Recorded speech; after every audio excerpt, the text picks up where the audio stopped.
Word of the day. Today is January 5th, 2020. Still so wild actually saying that. A word of the day, January 5th, 2020. Today's word is equanimity. Equanimity. Excuse me. It's EQUANIMITY. Equanimity. This is one of those words where, like, the more you say it, you come across those times where you get tongue-tied. Like, I'm getting tongue-tied even saying tongue-tied. Equanimity.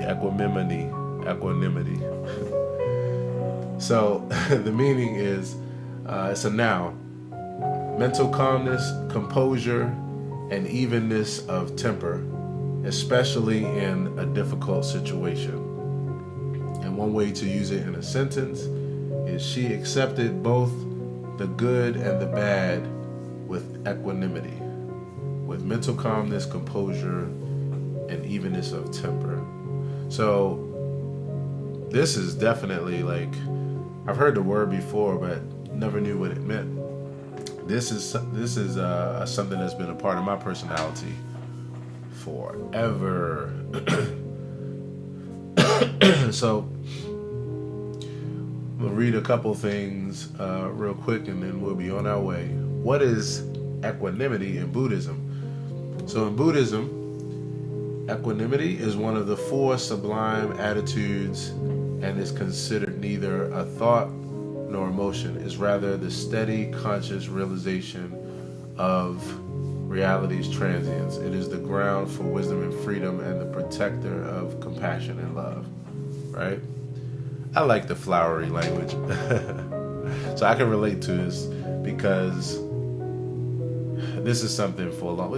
Every time I read stuff like this, and have gone through my journey of, like, studying every major and many minor religious and spiritual paths around the world, like, it always lets me know why I am where I am as a secular humanist. Like, it all makes sense. This has been something that I've been familiar with from way back. I've always been seen as an even keel, pretty relaxed person who didn't let too many things get to him and knock him off his square. Miss Barbara Lee Jackson, how you doing? Long time. Happy 2020. Happy New Year to you. Moochie, Miss Fidel, thank you so much for watching. Happy New Year to you all. So I've always been known as this even kill, kind of person. And so this word has applied to me forever, and it doesn't surprise me. Even as I traversed through all the different spiritual paths and found my home at secular humanism, the spiritual paths like Buddhism, like the mystical aspect or the mystical side of Hinduism, and even in some ways New Thought and religious science. Some ways not. We'll talk about that more in the future. But in some ways, as far as understanding the personal power and the personal responsibility in the equation, I was like, oh yeah, this totally makes sense for me because this is who I've been forever. Okay, so equanimical is what many of us are used to as far as the way to use the word. Thank you so much. Happy New Year. Yes, 2020 vision. I've been saying that 2020 is the year of clear vision. And so I'm looking forward to that for myself, both in life and figuratively speaking, and hopefully literally too. Even though I do love wearing glasses. I think even if I had 2020 vision, I would still wear glasses. I like wearing glasses. Anyway, so evenness of mind, especially under stress. Nothing could disturb his equanimity. Right disposition, balance, physical equanimity. And then you have sentence examples. Gentleness, equanimity, and benevolence were naive to him. It is not too much to say that his imperturbable equanimity, his serene bonhomie, never heard of that, kept the host together. All right. And then Wikipedia, a state of psychological stability and composure, which is undisturbed by experience or exposure to emotions, pain, or other phenomena that may cause others to lose balance of their mind. The virtue and value of equanimity is extolled and advocated by a number of major religions and ancient philosophies. A state of composure, which is undisturbed. You know, it's funny because I think about it when it says that that's for, has been attributed to major religions and ancient philosophies. It is true. But as a secular humanist, I've come to the conclusion that some forms of equanimity are based in ideas that are either unrealistic, or sometimes in some ways harmful to other aspects of our thinking. It's like if I was to say that I feel safe right now in this room because, like these walls in my room, there's no way that they could ever be penetrated by anything, or that's probably not a good example. That there was some giant hand over top of around my house, like some actual giant hand. And I do have equanimity, but arguably for illogical reasons, So, but anyway, I'm going way off track. The only thing I was supposed to do is just tell the definition of this, not get all philosophical about it. Sorry guys, I can't help it. It is my state of being. So once again, equanimity is a state of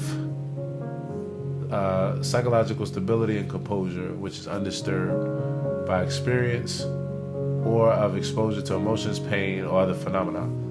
And one other thing I want to mention with this that I do think is worthwhile is a long time, I want to say a long time ago, but depends on how you define long time. It was about maybe 7 or 8 years ago. I had this idea. Most people were used to trying to stay in this place of equanimity when it came to like the bad things in life, right? Everybody is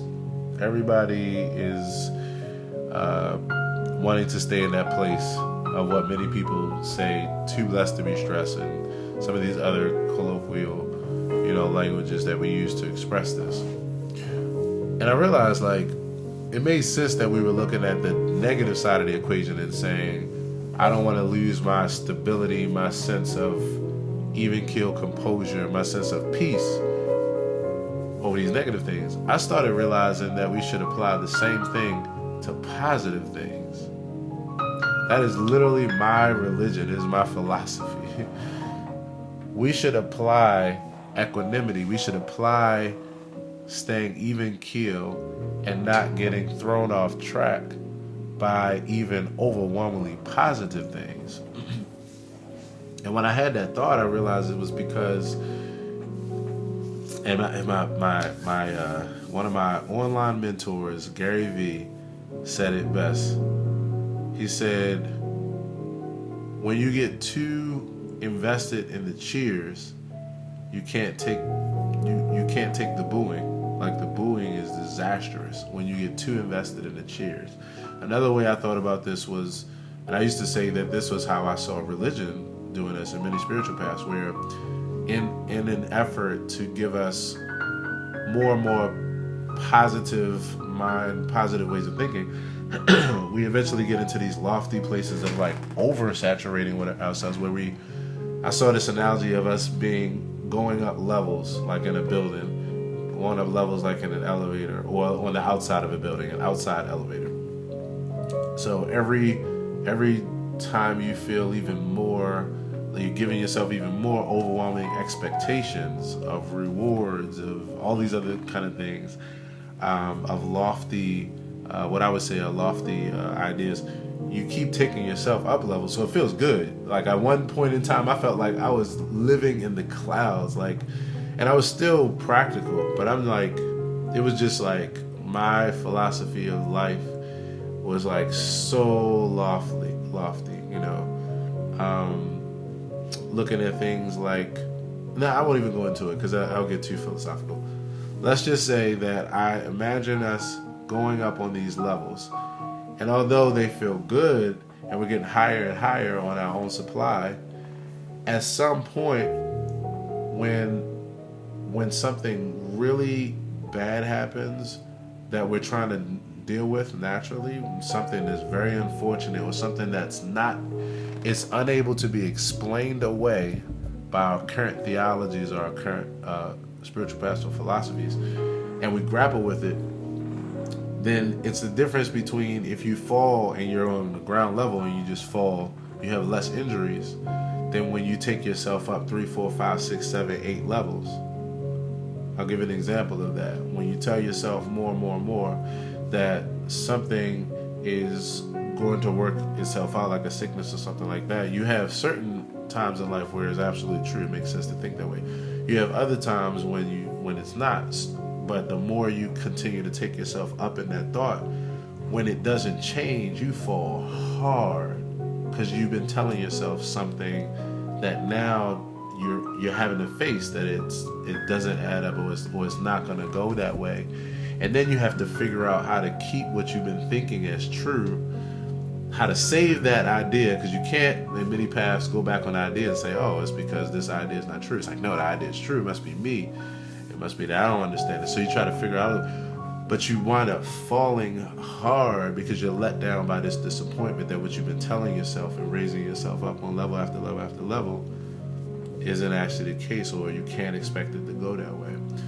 So I know that I said I wasn't going to get all the, but I decided to just allow it to go because I do think it's a seriously important point. And I realized that in that thought that I had years ago, where I was like, I was examining myself and I was looking at life and I was like, oh, the point, and I'm saying subjectively, arguably, right? But if we're trying to get to a place of peace, I believe, like ultimate peace, let's just say, instead of saying the point, let's say that one way that I really think is the way to get there is to focus on staying even keel and not being swayed by the terribly negative things that happen in life or the over-the-top amazing things that happen in life. Because if you stay even keel, then you'll be able to deal with the ebbs and flows better than if you put all your stock or all your energy or all your hopes or all your faith on super high expectations or super in this direction. And I've watched people go through this. Like, I realized about myself, and I'm going to take this some places in my study, because now that I'm aware of this, now I'm going to like really do something with it. I've been a deep like student and practitioner of psychology now for years, and I never forget one day I was sitting in a church that I was playing for, and I watched the people celebrate as someone who had cancer, which was in remission, as they first prayed for the person and they desired for things to go a certain way. And they were saying, if we really know the truth, which they were saying, like, we do know the truth, but if we know it, in order to demonstrate it, this is how it will be demonstrated. And so the person's cancer was in remission. The person came back. They cheered. They were excited. They were saying, this is how we know that what we have been believing is the truth, because we put our stock all the way in that direction and it worked out that way. And then a couple months later, the person passed. And when this person passed, I watched, both figuratively and literally, how the people now had to figure out a way, because it didn't make sense with what they had just celebrated. It just came from saying, this is how we know that the opposite is not true, because it worked this way. They had to now try to still keep that true while still rationalizing this and figuring this out, and not realizing that maybe it was that they invested too heavily on the actual thought. And while there were certain times, a certain phase of it where it made sense that things occur in this positive direction, and it reinforced their belief. There was another scenario, which is what life is, where there was an inevitable, where that didn't apply no matter how much you believed in it. And so I realized, like, instead of them just being able to deal with it in this reality, like, these things happen. Sometimes people are sick and they get well, and we still wish them well wishes. Sometimes they get well, sometimes they don't. At one point in time, we all won't get well. But most paths don't prepare you properly, in my opinion, for that. Because the expectations are always hardcore driven in the direction of only one outcome if these things are true.